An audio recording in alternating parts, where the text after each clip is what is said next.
Desələr ki, ömrümün sonuna qədər bir dənə salat seçmə imkanım var, mən Sezar salatı deyərdim.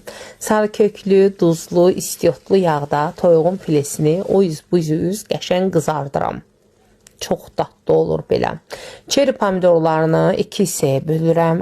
Kahını doğrayıram. Iceberg kələmdən də istifadə edə bilərsiniz, amma mən kahı ilə daha çox sevirəm.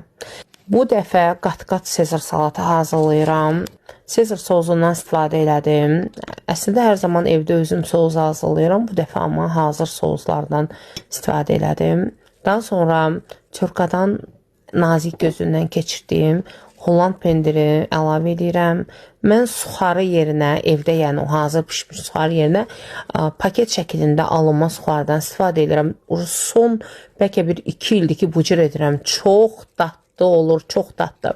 Və yenidən sos, toyuğun filesi, pendir, pomidor bu şəkildə 3 qat yığıram. Möhtəşəm olur. Çox dadlı, çox ləzzətli olur. Bayramda belə sınayın. İnanın mənə sağ ol deyəcəksiniz. Mütləq hazırlayın.